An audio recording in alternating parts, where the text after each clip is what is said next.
mid-semester last year, I kind of realized I didn't have any plan for post-graduation. And so, I knew I had eligibility still because of COVID and because of, like games I had played since I was a freshman and everything. So I just kind of was thinking like, well, I want to keep playing. I'm not ready to be done yet. I'm not ready to be like not in competitive soccer, and I have goals for competitive soccer in the future. So what I wanted to do is, so like about mid-semester last year, I was like, well, I don't have a plan. I can get into the program here because they offer the special student program for fifth years, which is really nice of the school to do. And so I just can kind of like step into it and get a little taste of higher education, see if it's in the future I want to come back for grad school.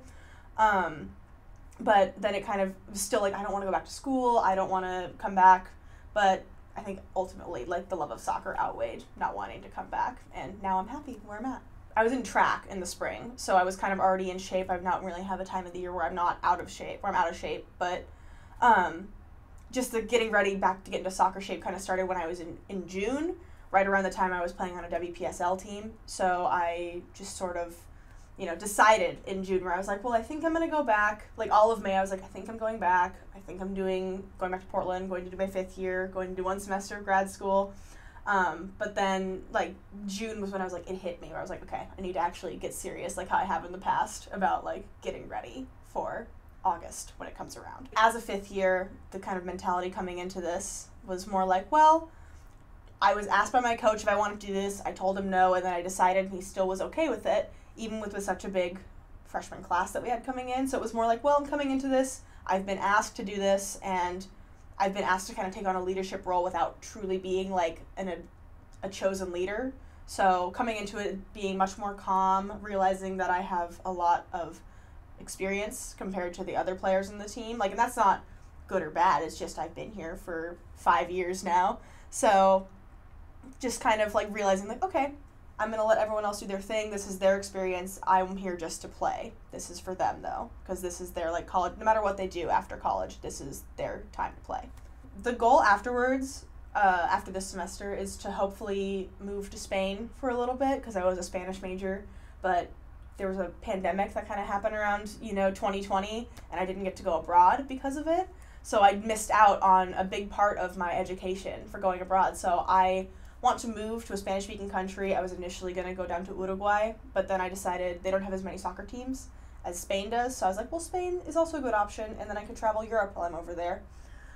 So the ultimate goal is to go either play or just live and then find a soccer community over in Spain for a little bit. And then I also really want to work in like the wine industry because I'm from Southern Oregon. So I would love to at some point either like own a winery or work on a winery, like as a manager or something. So, and Spain has a really big community for that too. So that was kind of the ultimate goal. And I guess my ultimate like steps towards it is coming back for a fifth year and getting more experience and playing all summer and getting my highlight reel together and everything. Bill and Jim, our coaches, gave me a little bit more of the confidence because they, for all of our discussions we've had and all of our, different kinds of talks and different kind of mentalities, they were the first ones that asked me if I was interested in playing over in England, because they have connections to grad schools over in England that they got letters about it saying if you have any seniors or juniors that are thinking about playing after college, we have a program for them where you can go play for a fifth year over and do grad school for a year. And so they kind of asked, they were like, you're a soccer junkie, you just seem to really love the sport, like, would you be interested in this? And I said, well, no, not in England. And then I thought about it, I was like, but I would be interested in Spain because then I could get to learn the language that I've spent years studying while getting to play. So that was kind of the ultimate. So their question initially brought up the idea, and then playing on a semi-pro team over the summer also was kind of like, well, I think I can do this. I think this is the next level. I think this is the next step that I want to take with soccer. I think these last couple weeks, I think it'd be great if we could start winning all of our games, because we're mostly home for the last few games for the last 8 games, we're home, essentially, except for like 1 or 2. And so I think it would be nice if we could just kind of start winning on our home turf and protect our house and let everyone know that like last year wasn't just a fluke, us winding up 4th. That was what we were building to towards this year. We're winding as one of the top dogs in the conference.